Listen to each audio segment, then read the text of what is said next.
Boa tarde a todos. É a partir daqui que avançamos com uma entrevista ao Presidente da Câmara Municipal de Chaves, Nuno Vaz. Um ano depois da pandemia ter chegado a Portugal, um ano depois de também ter sido registado o primeiro caso de Covid-19 no Alto Tâmega.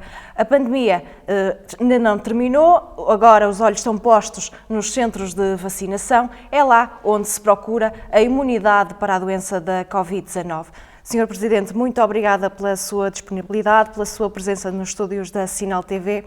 Alguma vez pensou que o pavilhão Expo Flávia, onde habitualmente recebe eventos e exposições, pudesse ter sido transformado num centro de vacinação? Isto há uns 2 anos atrás, há um ano atrás, era uma hipótese?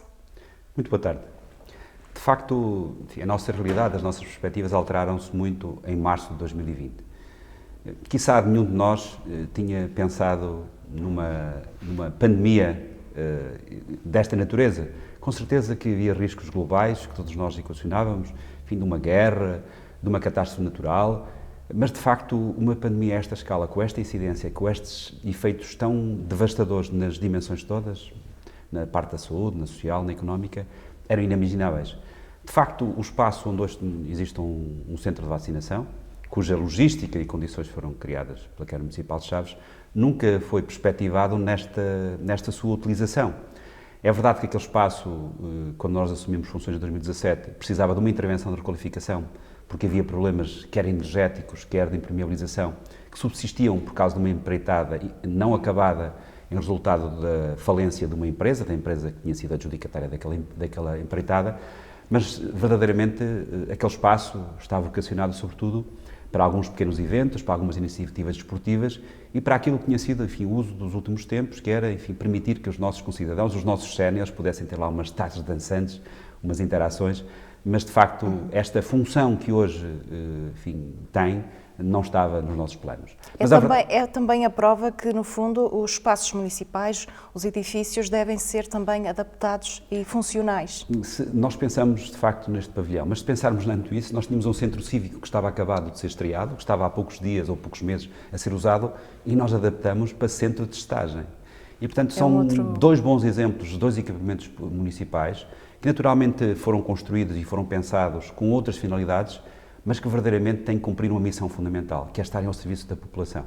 E, portanto, temos de ter essa capacidade de, em cada momento, encontrar daquilo que são os nossos recursos, as nossas disponibilidades, eu diria mais, de todas as disponibilidades da nossa comunidade, sejam públicas, sejam privadas, sejam do setor social, eu acho que perante situações de emergência, perante situação em que as necessidades são verdadeiramente relevantes, temos que encontrar respostas. E o que o município foi, desde a primeira hora, desde março de 2020, o que procurou fazer foi, em cada momento, não cuidando de saber se a competência era de outro, se era nossa, mas sobretudo procurar responder às necessidades da nossa população. Se num momento o problema era de disponibilização de EPIs, se noutro momento foi um problema de insuficiência de capacidade de testagem, se agora a questão se coloca, como e disse muito bem, que há neste momento uma outra dimensão de esperança que resulta muito da imunização através da toma da vacina, então é nossa obrigação, eu acho que é nosso sentido de serviço público, porque de facto a Câmara Municipal tem que ter sobretudo esta sua função essencial, que é servir. Ela existe enquanto houver necessidades para satisfazer. E portanto esta é uma necessidade que foi identificada, que foi naturalmente, enfim, dialogada e conversada com as instituições de saúde, que naturalmente gerem o processo de vacinação, no sentido de facto, que aquele edifício, aliás, foi também, enfim, objeto de uma verificação dos requisitos essenciais, e nessa justa medida o que nós fizemos foi criar as condições para quê? Para que os nossos concidadãos, todos os cidadãos, possam ser vacinados em condições de segurança, de conforto, que porventura noutro local não teriam, e ali com certeza têm, e de facto é este o sentido e o sentido de serviço público que temos em cada momento, em função das necessidades e desse contexto, poder dar essa resposta. Sr. Presidente, porquê é que abdicou da toma da vacina contra a Covid-19, uma vez que lidera a Proteção Civil local? E tinha esse direito. É verdade que, e todos nós estamos, enfim, convencidos, que de facto a resposta mais importante tem a ver com a resposta resultante desta imunização resultante da vacina. Mas é verdade que, relativamente à Proteção Civil, existe um vereador que desenvolve essas competências e, portanto, naturalmente, foi dada essa oportunidade e essa possibilidade ao respectivo vereador para se vacinar. Mas, ao mesmo tempo, também dizer que o meu vice-presidente, que por outras razões, neste caso o Saúde, também está neste momento vacinado. E, portanto, o que eu entendi foi, neste momento estão reunidas as condições, que mesmo, e eu admito que não venha a ser contagiado, mas mesmo que eu possa vir a ser no futuro, a Câmara Municipal tem neste momento condições para que as suas funções essenciais possam ser garantidas, quer pelo vice-presidente da Câmara, quer pelo vereador da Proteção Civil. Ao mesmo tempo dizer que, decorrido mais de um ano, ou quase um ano, e apesar de a atividade do Presidente da Câmara não ter sido sustida, porque desde a primeira hora que temos estado sempre em contacto com a população, no atendimento às pessoas, enfim, em todas as iniciativas em que temos estado presentes, ainda assim até hoje foi possível não ficar contagiado com o SARS-CoV-2, com o Covid-19. E, portanto, vou esperar naturalmente até um momento mais propício, porque entendo que ainda é um momento que outras populações de maior risco possam aceder à vacinação. Quando efetivamente a crise da disponibilidade das vacinas for menor, então sim senhoras, terei disponibilidade para tomar a vacina. Devo dizer que esta questão para mim nunca foi muito importante, eu nunca falei sobre isto, nem como alguns colegas fizeram, dizendo que não se vacinariam porque havia outras pessoas que mereciam da vacina e fizeram publicamente.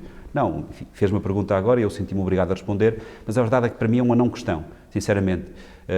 Eu quase também responderia, e porque gostei muito da resposta do coordenador da Task Force da resposta à Covid-19, enfim, e esta minha missão leva-me a dizer que é mais importante que outros possam estar vacinados do que o Presidente da Câmara, porque com certeza aquilo que é a ação municipal fica garantida por os dois pilares que eu antes referi. Muito bem. A pandemia deixou marcas na sociedade com impactos económicos e sociais profundos. O Governo tem lançado planos de apoio, programas de apoio à população. Também as autarquias têm feito o seu papel, nomeadamente a autarquia de Chaves já investiu em 3 pacotes de apoio, cerca de 2,5 milhões na totalidade, mais ou menos. É um esforço significativo. Sim. É verdade que esta pandemia provocou, enfim, como nós sabemos, danos irreversíveis na dimensão da saúde, com os inúmeros mortes que temos a registrar alimentar e, portanto, aproveitava também naturalmente para endereçar uma nota de condolências a todos aqueles que foram afetados, enfim, com a pandemia e que viram seus entes queridos partirem, mas ao mesmo tempo também outros cidadãos que ficaram e ficarão com, enfim, sequelas muito graves em termos de saúde para o futuro. Mas para além desta dimensão de saúde, que para mim é mais importante e tem sido sempre aquela que tem sido o referencial da nossa ação, também é verdade que, do ponto de vista económico e do ponto de vista social, os efeitos têm sido muito severos.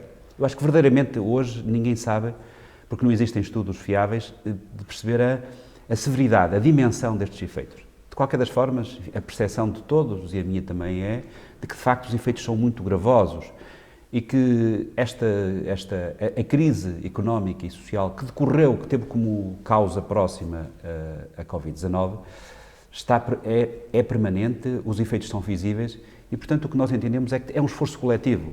Se é verdade que essa resposta é, em primeira medida, responsabilidade do Governo, eu acho que ela também é da responsabilidade dos municípios e, eu diria mais, é a responsabilidade de qualquer cidadão, de qualquer instituição da área social. Eu acho que esta é uma obrigação de todos, uma obrigação cidadã. E por isso, desde o início, desde março, abril de 2020, que a Câmara Municipal, consciente de que, de facto, tinha a necessidade de encontrar múltiplas respostas, quer na área social, quer na área económica, para além naturalmente da área de saúde, naturalmente aprovou estes programas, que, no cômputo geral, podem incorrer o município em cerca de 2,5 milhões de euros. Significa como budget, portanto, um orçamento global para esta afetação. Eles não estão neste momento ainda naturalmente consumidos, porque os processos de apoio ainda estão em curso.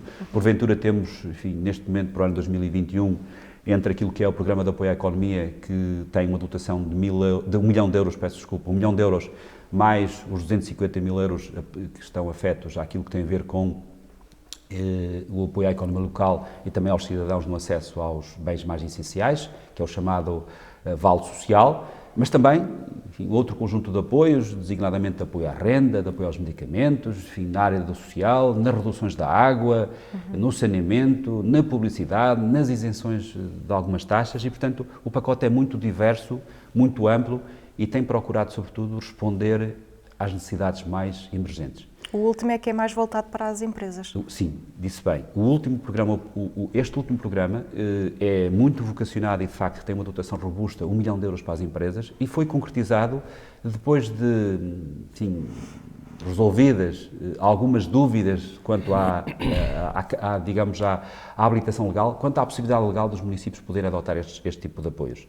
Ainda que possam subsistir algumas dúvidas, a nossa interpretação neste momento é que, em resultado de uma alteração legislativa ocorrida em final do ano passado, que os municípios hoje podem adotar algumas medidas que sejam importantes da perspectiva do interesse público. E, portanto, reputamos que a nossa economia, aquilo que são os vários agentes económicos, sofreram muito com esta pandemia e continuam a sofrer. E quiçá hoje, enfim, curiosamente agora, no mês de março e abril, se calhar é um momento mais difícil.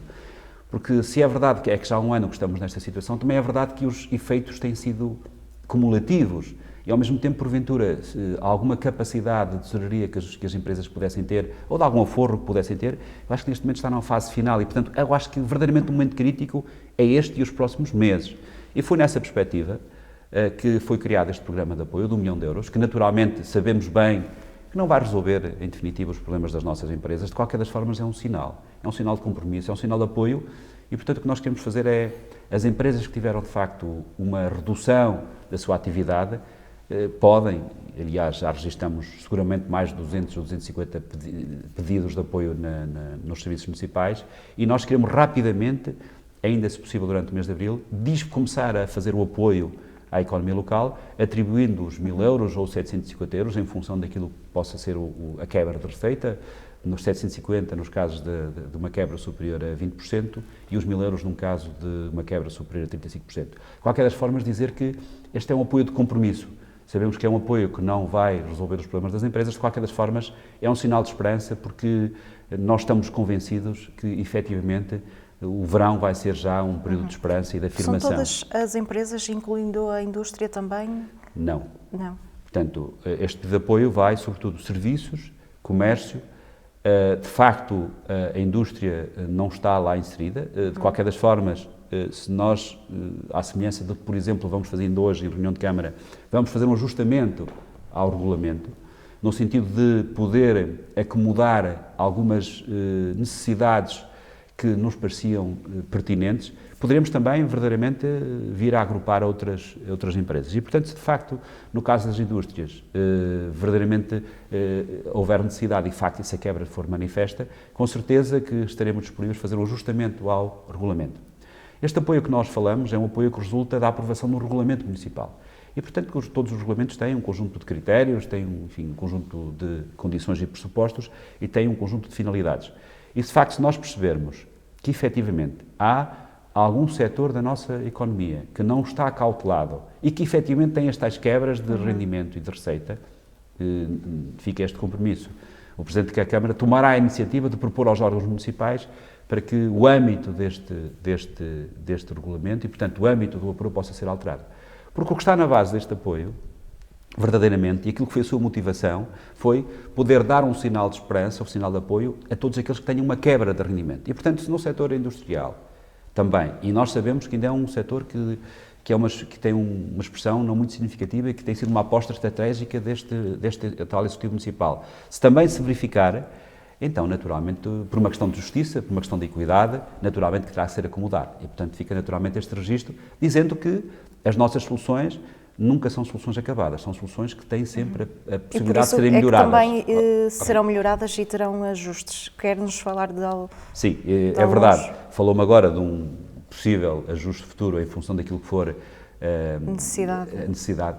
Mas também é verdade que nós gostaríamos que os empresários, que as empresas nos dessem esses contributos, que nos fizessem chegar a essas suas necessidades e essas suas percepções. Elas são importantes para fortalecer a decisão, porque uma decisão que tenha na base melhor informação, com certeza será muito mais útil.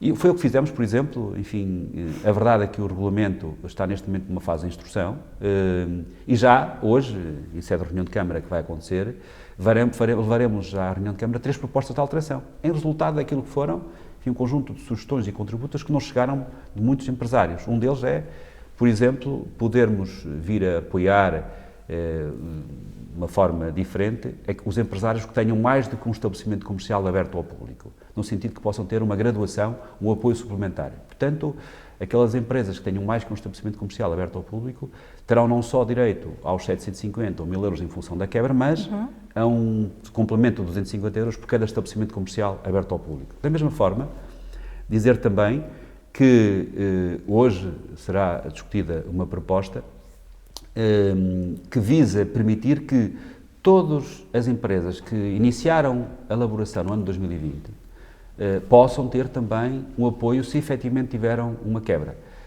A nossa proposta original não contemplava, enfim, as empresas que tinham iniciado a sua atividade no ano de 2020, sobretudo por questões de critério estável para definir a perda de rendimento. A verdade é que foi encontrada uma solução, portanto, as empresas que abriram em janeiro e fevereiro vão poder beneficiar também deste apoio dos 750, dos 1.000 euros, se tiverem uma quebra comparado janeiro e fevereiro com novembro e dezembro do próprio ano. Ao mesmo tempo, também quisemos alterar requisitos de acesso ao próprio apoio, por exemplo, dispensando da certificação de contabilista certificado aquelas empresas que não é por lei são obrigadas a ter este tipo digamos, de contributo, este tipo de apoio. Sim. E por isso, o que nós queremos verdadeiramente é, cumprindo um conjunto de pressupostos legais, conseguir chegar ao maior número de empresas e empresários que verdadeiramente tiveram uma quebra significativa e responder àquilo que são as necessidades. Neste momento têm 250 candidaturas, sim, é verdade que o programa que nós desenhamos pode acomodar sensivelmente 1.000. De qualquer das formas, dizer também que naturalmente, no fim deste período de avaliação, se chegar à conclusão que efetivamente é insuficiente para dar resposta a um conjunto de empresários e empresas que teriam também condições para aceder a este apoio e não o fizeram apenas por falta de orçamento, fica ao compromisso que esta situação será objeto de análise e tentaremos encontrar uma solução, ainda que essa solução possa, eventualmente, prejudicar alguma ação e algum investimento em obra e em infraestrutura. Porque entendemos que neste momento é um momento de dar a resposta à nossa economia, de apoiar os nossos empresários e de apoiar o setor social. Porque é fundamental, porque é um momento verdadeiramente de emergência. Eu acho que muitas vezes nós hoje olhamos para este período como se vivêssemos um período de alguma normalidade, porque já vivemos nele há um ano, mas verdadeiramente é um período de muita excepcionalidade. Enfim, eu penso que ninguém hoje vivo pode afirmar que viveu um período idêntico àquele que vivemos hoje. Não conhecemos, enfim, na história recente, algo que tenha sido tão destruturante, os impactos negativos como a pandemia, nas dimensões todas. Certamente que não. Certamente e, portanto, significa o quê? Parece que o nosso dia-a-dia é igual aos outros dias do passado. A verdade é que são muito diferentes. Nos comportamentos, na organização, enfim... E vai deixar marca, certamente, também. Não foi só de pandemia que se viveu os últimos tempos. O seu executivo teve em marcha, até tendo em conta a sociedade em que vivemos, outro tipo de obras, e falou nelas, curiosamente obras de arruamento, o pontilhão da Galinheira, que foram obras de peso no seu executivo, que vão necessitar de ser outra vez intervencionadas. Quer-nos falar um pouco o que é que aconteceu com isso? Quero, com certeza. Sim, nós, de facto, nestes últimos 3 anos fizemos uma intervenção muito significativa em termos infraestruturais. Eu até digo que demos um novo rosto à cidade. Eu acho que hoje quem visita Chaves vê um antes e um depois. É notório, é visível, enfim, no espaço público, nos jardins, nos acessos, num conjunto de infraestruturas. Isso é absolutamente visível. E verdadeiramente temos muita obra. Eu, enfim, não consigo neste momento dizer nos 3 anos, mas nos 3 anos seguramente estaremos a falar de mais de 30 milhões de euros de obra. De qualquer das formas, nesse conjunto muito significativo de obra, enfim, nos arruamentos, nas praças, no centro de convívio, enfim, nas obras que estão em curso neste momento, também muito significativas que estão a decorrer, houve efetivamente algumas dessas obras que, em resultado das circunstâncias específicas da pandemia, mas também pela circunstância de algumas delas terem executadas num período de inverno, porque devemos reconhecer que, de facto, que o nosso clima é muito específico, que Chaves, enfim, que Trás-os-Montes, tem um clima muito específico e, de facto, tem quase 6 meses em que tem alguma exigência climática que faz com que algumas intervenções, algumas obras de construção civil e algumas obras de pavimento, em muitos casos, possam ser suscitadas algumas questões que noutros períodos não faria sentido. Falou, enfim, da estrutura hidráulica da Galinheira, como também poderíamos falar, enfim, de 2 ou 3 vias municipais, designadamente a Avenida Luís Chaves, enfim, ou porventura a Rua do Cruzeiro e a Viscondência do Rosário, em que de facto a execução das obras foi feita de forma deficiente. No entanto, o que devo dizer, e devo tranquilizar os cidadãos, os clientes todos, é que as reparações, as regularizações são obrigação do respectivo empreiteiro. Se é verdade que nós, e bem, não conseguimos escolher o empreiteiro, porque todas as obras que sejam acima de 150 mil euros obedecem a um critério e a um procedimento que se chama concurso público. E, portanto, significa que os adjudicatários, os empreiteiros, são aqueles que apresentarem melhores condições financeiras àquele tipo de obra. E, portanto, a verdade é que não há nenhuma escolha de nenhum empreiteiro, isso obedece naturalmente a critérios de igualdade, de transparência, de livre concorrência.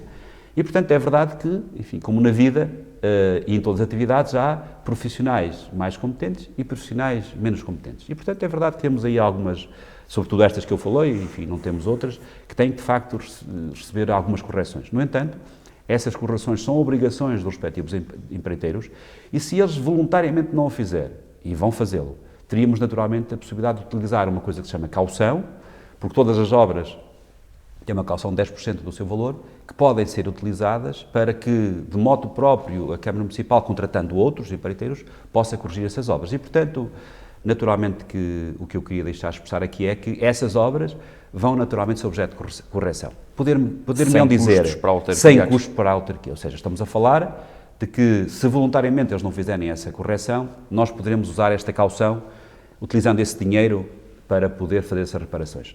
É verdade que o que faria sentido, o que era expectável e também era expectável para nós, é que as obras pudessem ser bem feitas à primeira. Enfim, mas quem é que já não teve experiências em sua casa, pequenas reparações que faz em casa, ou na construção da habitação, ou noutro qualquer tipo de infraestrutura, que efetivamente houve, enfim, algumas intervenções mal conseguidas. De qualquer das formas, dizer que faremos tudo para que efetivamente as obras sejam bem feitas e que possam ser naturalmente depois fruídas por todos os cidadãos. Ainda assim, com estes pequenos senãos, porque o essencial é que a obra está feita, agora o que temos que cuidar é de fazer reparação de alguns pequenos defeitos que tenham, para que naturalmente elas possam perdurar e possam cumprir a sua função. No caso concreto da estrutura hidráulica da galinheira, que cumpre duas funções essenciais, é que possa servir de infraestrutura e de canal de comunicação para que os agricultores que vivem na margem direita possam ir para a margem esquerda e também para todos quantos gostam de, enfim, fazer aquele circuito a pé, de bicicleta, e eu sou um deles, o possam fazer com comodidade, com tranquilidade e com conforto, enfim, beneficiando da excepcionalidade de termos um rio Tâmega e termos aquela zona envolvente que naturalmente nos diferencia e é uma marca indistintiva da nossa cidade. Muito bem. Uma das obras há muito ambicionada é o canil municipal. Já fez saber que não irá construir um canil municipal, mas sim um centro de recolha oficial de animais, que iria avançar em 2021. Como é que está? Qual é o ponto de situação desse centro de recolha? Eu devo dizer, de facto, é um daqueles processos que tem sido um processo difícil e não era expectável que fosse difícil. Se é verdade que nós quisemos alterar uma solução que era um canil apenas para a acomodação de animais de companhia, especialmente de cães, e quisemos transformar num centro de recolha oficial e com isto duplicar o orçamento, porque passamos, enfim, de um canil que teria que ficar abaixo dos 150 mil euros para uma intervenção que nos vai, enfim, onerar em cerca de 350 mil euros. Mas fizemos-lo não por vaidade, fizemos-lo não por querer alterar alguma coisa que porventura já viesse estar. Não. É que o centro de recolha oficial tem duas grandes vantagens. Por um lado, podemos ter a possibilidade no futuro de ter, enfim, a oportunidade de financiar em parte esta construção e, ao mesmo tempo, também podermos ter um espaço em que, dentro desta própria infraestrutura, nós possamos prestar alguns serviços, designadamente, enfim, aqueles que são mais essenciais, pequenas cirurgias, mas também e sobretudo podermos, enfim, realizar, porque vai ter um espaço específico, onde terá, enfim, um espaço de trabalho, um veterinário, poder fazer, enfim, naturalmente algumas intervenções que procurem diminuir aquilo que tem sido a reprodução muito acentuada dos nossos cães. Nós temos que reconhecer que, efetivamente, no nosso concelho temos um problema relativamente à saúde animal. É visível, não o podemos escamotear porque ele é visível. E, portanto, temos que lhe encontrar uma resposta. E essa resposta passa, naturalmente, por ter um CRO em que possam fazer, enfim, algumas intervenções de esterilização. Porque temos que fazer um controle da população. Ele é essencial. E, por isso, queria aproveitar este momento, por um lado, para dizer que era a nossa expectativa nós podermos dar início ao CRO ainda em novembro do ano passado. Não o fizemos apenas por questões do projeto, porque a empresa que foi contratada para concluir o projeto tem demorado mais tempo a concluir o projeto do que seria suposto e o argumento tem sido a Covid. Também é verdade que a Covid tem sido utilizado como Desculpa para quase tudo.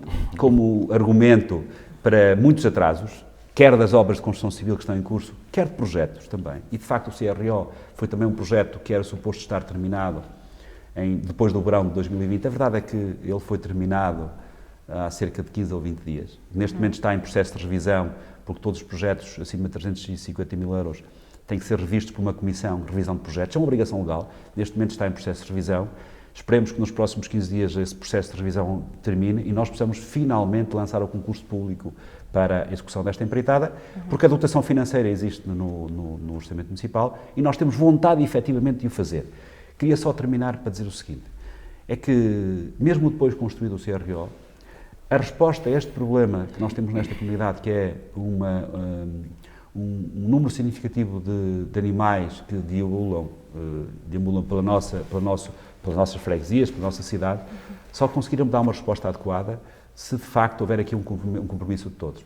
Por um lado, o município cumprindo a sua obrigação e ter naturalmente uma estrutura para cuidar e alojar os animais, mas ao mesmo tempo, se os nossos concidadãos puderem também ter outro tipo de mar responsável. Sim. Designadamente quais? Designadamente não abandonarem os cães na via pública e com isso naturalmente controlar o seu número e ao mesmo tempo também, que é uma exigência crescente, que é cuidarmos melhor do nosso espaço público. Nós, e hoje de manhã ainda ouvi uma peça, enfim, numa estação radiofónica que falava exatamente do que nós devemos fazer com os nossos cães e com os nossos gatos. É impedir que eles conspurquem o nosso espaço público. E, portanto, há aqui uma resposta, que é uma resposta pública da autarquia, que não tem respondido adequadamente, mas que estamos a fazer tudo para que possa ser alterada esta realidade. Mas, desculpa, é sempre a questão da pandemia. Também não sabemos quando a pandemia termina, também não sabemos quando o centro de recolha irá avançar. Não, essa desculpa neste momento já não pode colher. Eu disse que esse argumento foi utilizado pelo projetista que atrasou quase um ano a conclusão do projeto, não é? E portanto ele já foi entregue, finalmente foi entregue no final do mês finais de fevereiro, inícios de março, o projeto finalmente foi entregue.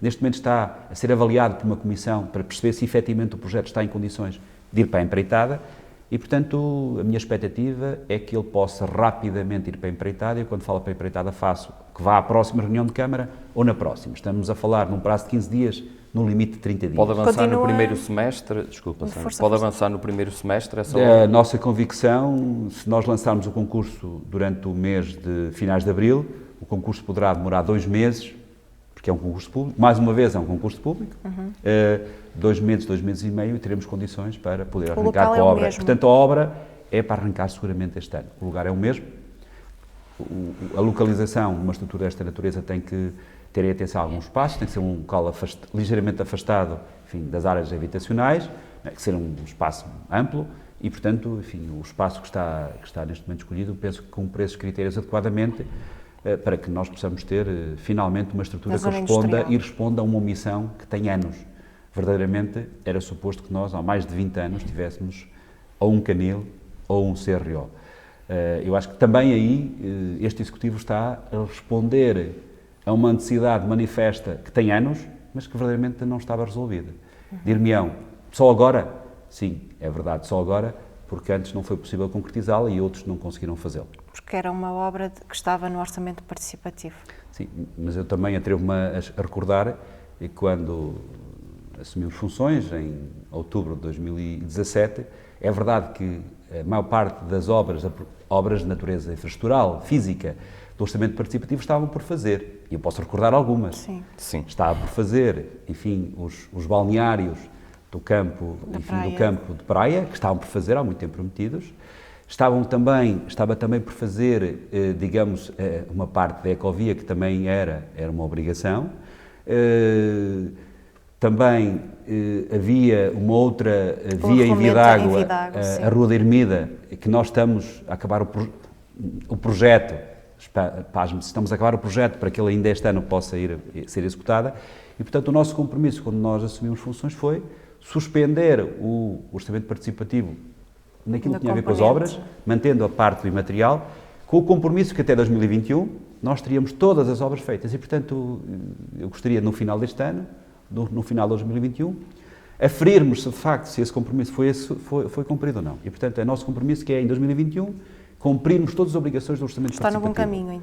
Está no bom caminho, algumas delas já estão executadas e estão visíveis, algumas já são fruíveis e outras serão rapidamente concluídas. Estão em fase de execução. E, portanto, dizer que, para nós, o orçamento participativo é um instrumento importante da participação dos cidadãos na gestão dos dinheiros públicos, mas, naturalmente, com esta obrigação a partir do momento em que temos um projeto que é aprovado no orçamento participativo, o município tem a obrigação de afetar a dotação financeira para que esse projeto seja concretizado, porque senão estamos a defraudar as expectativas dos nossos concidadãos e isso não é bom para a afirmação, naturalmente, daquilo que é o exercício neste caso, das funções autárquicas. Falamos em obra e não podia deixar de ser. Recentemente tornou público que a obra do antigo Cine Teatro vai finalmente avançar. Tem havido muitas críticas, sobretudo nas redes sociais. Há quem defenda que os achados que ali apareceram tenham demasiada importância para ser agora escondidos. Chegou a pensar em musealizar o que ali apareceu? Enfim, me surpreende-me esse clamor ou essa análise feita nas redes sociais. E era importante, e aproveito o momento para explicitar, enfim, a relevância dos achados arqueológicos. É verdade que Chaves tem esta grande excepcionalidade de estar assente, enfim, noutras civilizações e, portanto, naturalmente temos, enfim, no subsolo muitos legados históricos, sobretudo aquilo que tem a ver com os romanos.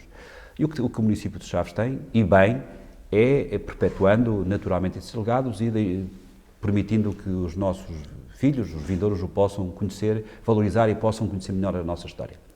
Relativamente à obra, enfim, de requalificação do edifício do Cine Teatro, que, curiosamente, foi apresentada publicamente, e eu acho que alguns dos que escrevem nas redes sociais, enfim, esquecem-se desse pequeno pormenor, que foi uma obra que foi objeto de participação pública, que houve uma apresentação pública do projeto, que nós demos 30 dias para que as pessoas dessem contributos, que permitimos que todos participassem, em termos físicos, porque não havia pandemia, ou pela via digital, e a verdade é que nós olhamos para todos os contributos e tentámos incorporá-las nas dimensões em que fosse possível.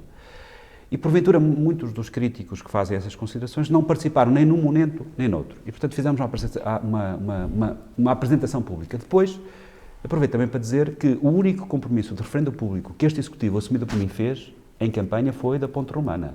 Eu não fiz mais nenhum compromisso de fazer mais nenhum referendo sobre mais nenhum tema. Foi o único. E cumpriu. E cumpri. Mas também cumprimos, e estamos a cumprir, que é projetos de relevância, projetos muito relevantes e com grande impacto no nosso Conselho, na nossa cidade. Este tem sido objeto de discussão pública, de apresentação pública, da incorporação de propostas e, portanto, eu acho que esta é a forma de gestão próxima, inclusiva. Relativamente a esse edifício, que eu aproveito também para dizer que tem duas dimensões importantes. Uma dimensão é ser multiusos, para nós podermos ter eventos culturais, eventos musicais, também há algumas iniciativas de promoção dos nossos recursos locais, mas ao mesmo tempo tem uma outra dimensão, o Aquanature Palace, que é permitir que no mesmo espaço físico, para além desta sua função, que é uma função que não é permanente, possa, noutros momentos, aquele espaço físico ter também outras funções, funções de promoção turística, funções pedagógicas, funções de investigação e que tem a ver com... E até atrair população ao centro histórico também. É um projeto âncora e, portanto, este é claramente um projeto que procura chamar para dentro da cidade gente, pessoas e, sobretudo, turistas, porque este projeto não tem uma vocação local, tem uma vocação, eu diria, nacional. Porquê? Porque nós acreditamos que é com estes projetos, também naturalmente no futuro com o Museu das Termas Romanas, que nós conseguiremos atrair mais turistas. E eu apraz-me dizer que no final de 2019 nós tínhamos, de facto, enfim, a cidade borbulhava, a cidade tinha milhares e milhares de turistas. Se nós quiséssemos fazer um esforço de memória, teríamos que concordar que 2019 foi o ano em que mais turistas visitaram os Chaves, que mais pessoas dormiram nos nossos hotéis, que mais pessoas frequentaram as nossas termas. Então, a nossa ambição é conseguirmos atingir os níveis de 2019 e superá-los. Isso só o podemos fazer com o quê? Com o que verdadeiramente nos diferencia, que é o nosso turismo, que é o nosso termalismo, que serão depois, digamos, estes equipamentos verdadeiramente referenciáveis e estratégicos, o Museu das Termas Romanas, mas também o Aquanature Palace, vão ser equipamentos verdadeiramente âncora, verdadeiramente atrativos. Depois dizer que relativamente aos famosos e ditos achados, que são bastante escassos. Dizer que, naturalmente, que essa decisão é uma decisão que não compete ao município, mas compete, sim, ao Ministério da Cultura, no caso concreto, através da Direção Regional de Cultura do Norte, que fez um acompanhamento. Estamos a falar de um acompanhamento e de sondagens e de escavações arqueológicas que demoraram um ano. Eu devo recordar que a adjudicação desta empreitada ocorreu em meados de 2019. Era suposto estar concluído no final do primeiro semestre de 2021 e ele está agora a começar. E começar porquê? Porque, naturalmente, houve que cuidar das questões culturais, do património.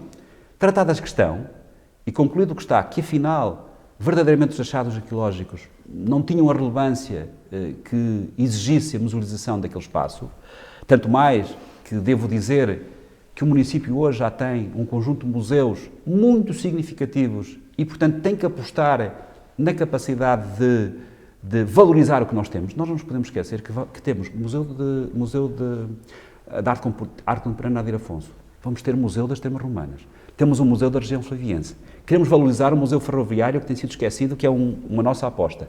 Temos o Museu da Arte Sacra, que também que tem que ser valorizado. Enfim, todo este conjunto de museus tem que naturalmente ser valorizado e temos que lhe dar outra dimensão e outra expressão. E isso só pode ser feito com mais financiamento. E, portanto, eu acho que nós, neste momento, já temos um conjunto tão alargado de instrumentos da área cultural, sobretudo os museus, relativamente aos quais temos que dar preponderância e importância para que eles cumpram a sua função, que naturalmente é da afirmação da nossa cultura, desse nosso legado histórico, mas também é esta divisão pedagógica, sem esquecer outra dimensão. Nós temos também que utilizar esses nossos equipamentos com uma vocação turística. Nós temos que conseguir atrair as pessoas, porque são as pessoas que criam dinâmica, que aumentam a nossa economia local. Quanto à questão dos achados, os achados foram todos retirados, puderam ser retirados do local, e vão ser agora objeto de estudo, através de um protocolo que será feito provavelmente com a Universidade do Porto, para valorizar e fazer o estudo desses mesmos achados. E devo dizer, enfim, eu tive a oportunidade de levar ao próprio local dos achados a Câmara Municipal, no seu conjunto, todos os vereadores, e de facto, enfim, a opinião geral é que, enfim, é mais um achado, mas de facto não tinha uma preponderância, porque em muitos casos que nós tivemos eram, de facto, enfim, algumas estruturas, enfim, provavelmente uma edificação, uma habitação, mas curiosamente nem os próprios arqueólogos neste momento têm uma opinião definitiva sobre o que é que seria. Seria uma casa com alguma relevância. Musealizar não se justificava. Mas musealizar não se justificava porque não tinha essa relevância, quando ao lado temos o Museu das Termas Romanas com aquela preponderância e, portanto, entenderam que neste momento o que era importante era, naturalmente, identificar, caracterizar e estudar. E que não faria sentido, mais uma vez, fazer mais um museu. Eu acho que se nós fizéssemos o mesmo que os anteriores executivos fizeram com o Museu da Região Flaviense, acho que os nossos concidadãos flavienses não nos perdoariam, por múltiplas razões que eu me escuso de explicitar. Muito bem, a nossa conversa vai longa, espero que esclarecedora, mas não podia deixar passar esta oportunidade de o ter em estúdio para lhe fazer a questão do emprego. O emprego foi uma das bandeiras que defendeu quando se candidatou à Câmara de Chaves. Neste momento tem estado a cativar e a chamar até ao seu concelho novos empreendimentos, novos empresários. Quer-nos falar sobre isso, sobre o emprego no concelho? Sim, de facto é uma das bandeiras. Desde o princípio nós afirmamos que é fundamental criar as condições para aumentar a empregabilidade, porque isso é a condição fundamental e primeira para nós retermos a nossa população. Todos nós temos a noção que, de facto, há um problema demográfico, que ele é europeu, é nacional, mas é muito mais intenso nas regiões do interior. E isso vai ficar muito mais visível com os censos de 2021, em que faremos naturalmente a comparação entre 2011 e 2021. Mas a questão da demografia não é apenas uma questão demográfica, é também uma questão económica. E nós sabemos muito bem que, para nós podermos dar uma resposta adequada, para além, naturalmente, das políticas, que são políticas públicas, europeias, nacionais e só subsidiariamente locais, de mudança a nível demográfico, sabemos que isso é feito, enfim, a 2 ou 3 gerações, 40, 50, 60, 70 anos, mas no imediato temos que encontrar respostas para quê? Para que as muitas pessoas que muitas vezes abandonam os territórios não possam fazer. E na nossa perspectiva isso só se consegue fazer com emprego. e foi, de facto, um dos focos fundamentais desta gestão autárquica.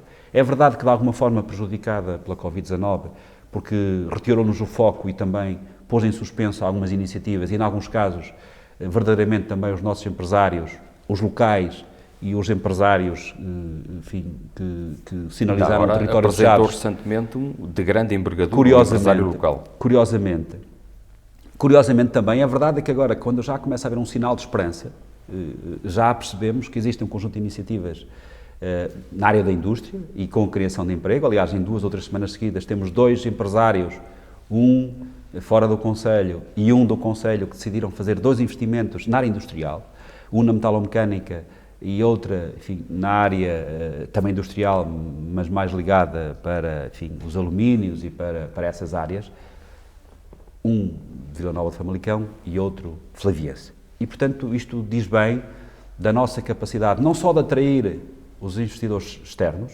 nacionais e espanhóis, mas ao mesmo tempo também os próprios empresários locais têm feito um conjunto significativo de iniciativas que, no seu conjunto, vão naturalmente propiciar um conjunto de empregos muito significativos. Mas devo dizer que... Fala nos empregos e, desculpa lá interrompê-lo, Presidente, sim senhora, vai ser criado postos de emprego, mas este tipo de indústria que está a trazer até nós não vai requerer que seja mão de obra qualificada? Eu gostaria de falar sobre isso. Quando nós falamos de emprego, estamos a falar de emprego nas áreas de comércio, nas áreas dos serviços, e aí também temos um conjunto de, enfim, de hotéis, de novas unidades que vão certamente também propiciar mais emprego nesse domínio. Na indústria, com um conjunto de iniciativas, e eu hoje aproveito para dizer que mais importantes que as palavras do Presidente é a observação direta de qualquer cidadão. Se qualquer flaviense quiser hoje ir ao parque empresarial e quiser comparar com o que acontecia há 3 ou 4 anos, eu acho que tirará por si as suas conclusões, as suas eleições sobre aquilo que é o dinamismo e aquilo que está a acontecer em termos industriais, mas ao mesmo tempo também na área social, mas também na área do emprego público. Se nós juntarmos todas essas dimensões de emprego, nós podemos estar naturalmente a falar de centenas de empregos. Isso é fundamental para o nosso Conselho. Porque se nós achamos, e bem, que temos que incrementar, propiciar as condições para que o emprego privado seja criado, e nessa área da indústria, é verdade, é uma área que Chaves nunca teve grande preponderância, e nós entendemos que é importante que Chaves tenha na primeira fase, enfim, um agregado de indústrias importante e que depois possa desenvolver até um cluster, sobretudo na área da metalomecânica, mas também ligada, enfim, a outras áreas próximas, enfim, desde os alumínios, PVCs e outras áreas. E a verdade é que isto vai naturalmente obrigar-nos a reconfigurar e provavelmente a fazer uma formação diferente naquilo que são os potenciais recursos humanos, portanto os empregados do futuro. Mas isso tem que ser feito, na nossa perspectiva, ligando não só esta estratégia de atração de investimento privado em novas áreas, não apenas nas tradicionais, como nós sabemos que são diferenciadoras do turismo, do termalismo, da restauração, do comércio, que são naturalmente áreas importantes, decisivas para nós, que nós precisamos dar ênfase e importante e afirmar cada vez mais a nossa dimensão termal e ligada à água e daí a importância do aquavalor, mas ao mesmo tempo, na área da indústria, precisamos naturalmente fazer mais formação. Porque se é verdade que numa primeira fase temos que criar as condições para criar emprego, a seguir temos que naturalmente também apoiar, colaborar com os empresários para que eles possam verdadeiramente ter a mão de obra adequada para aquilo que são as suas necessidades. Porque, curiosamente, das muitas conversas que temos tido com os muitos empresários que sinalizam Chaves como um local propício e interessante para o investimento, a questão que nos colocam muitas vezes é: e há mão de obra? E, de facto, isso vai ser um desafio. Vai ser um desafio que vai ter que mobilizar todos. O município, as associações empresariais, a escola profissional, neste caso o Instituto Politécnico de Bragança, enfim, o Instituto de Emprego e Formação Profissional. Para quê? Para que nós possamos ter uma outra abordagem, provavelmente uma abordagem diferente. Vamos ter uma abordagem em que a formação profissional vai ser feita em função das necessidades das empresas e não o que muitas vezes neste momento acontece é faz-se a formação à espera que apareçam empresas. Não. O que vai ser importante vai ser uma ação concertada. Vamos ter que fazer formação na vida ativa das pessoas para que efetivamente nós possamos melhorar as nossas capacidades, as nossas skills. Para quê? Para que nós possamos verdadeiramente ter aqui a capacidade de primeiro atrair, mas depois manter as empresas. Isso é a condição fundamental para que nós possamos ter uma cidade e um concelho sustentável, coeso e resiliente para outros desafios futuros. Porque... A chamada formação especializada. Sim, temos que fazer essa formação especializada. Nós não falamos ainda, Mas para além desta formação na vida ativa, nós precisamos também de incrementar uma das grandes carências do nosso território. Chama-se conhecimento, chama-se inovação, chama-se formação. E isso, na nossa perspectiva, vai ser conseguido nesta relação próxima e frutuosa que temos conseguido Chaves, acima do Alto Tâmega, e o IPB, que se concretizou na Acovalor, que tem sido uma experiência absolutamente fantástica, excepcional, e queria naturalmente dar aqui uma palavra de apreço a alguns dos obreiros deste Centro Tecnológico da Água, que naturalmente são, em primeira ordem, o IPB, cumprimentando naturalmente o Presidente do IPB, o professor Orlando Rodrigues, mas também acima do Alto Tâmega, mas também, diga-se, em bom da verdade, os muitos parceiros. É verdade que esta iniciativa agregou aqui, do setor privado, muitas empresas, hotéis, enfim, empresas que comercializam água, restaurantes. De facto, foi uma iniciativa e tivemos a oportunidade ainda ontem de aprovar em sede da Assembleia Geral a prestação de contas e, de facto, sente-se que há ali um entusiasmo, uma vontade muito grande relativamente a esta iniciativa, que pode ser decisiva nessa lógica do conhecimento da inovação. Mas dizer que a nossa ambição é maior. A nossa ambição é que, verdadeiramente, é que nós possamos ter outra capacidade de formação, outra capacidade de investigação, porque disso depende, na minha perspectiva, a mudança do nosso paradigma. Nós falamos sempre de uma questão de sustentabilidade deste território, mas nós só conseguimos ser sustentáveis, equilibrados e fortes e crescermos muito se nós conseguirmos fazer esta simbiose, que é aquilo que são os nossos recursos, os nossos serviços, aquilo que são as nossas características. Enfim, podemos falar de recursos naturais, da história, do turismo, do termalismo, se nós conseguirmos introduzir aí inovação, conhecimento. Para quê? Para agregar e para aumentar o valor que nós podemos conseguir. E com isto estamos a falar de mais rendimento para as pessoas, de mais emprego para as pessoas e com isto estamos a falar naturalmente o quê? De um concelho mais coeso. Eu atrevo-me a dizer que esta é uma perspectiva que tem que ser vista para todo o Alto Tâmega. Eu sou daqueles que pensa que Chaves deve assumir, como tem assumido, a liderança no Alto Tâmega, mas de uma perspectiva colaborativa, solidária, simbiótica, porque se os concelhos vizinhos forem fortes, nós seremos todos mais fortes. E, portanto, esta relação, muitas vezes, de egoísmo com os concelhos vizinhos não faz muito sentido. Faz sentido é que nós possamos fazer esse processo e esse caminho em conjunto, porque uma região mais coesa, mais capaz, mais forte e mais resiliente fará de todos nós individualmente mais fortes. Muito bem. Muito obrigada, Sr. Presidente, por esta entrevista. No fundo, foi também aqui uma retrospectiva deste ano de pandemia, que não está a ser o melhor, mas está com alguma esperança, tal como disse, nestes centros de vacinação, onde se procura também a imunidade para a doença da Covid-19. Obrigada. Obrigada a si que esteve desse lado. Nós regressamos em breve. Obrigada.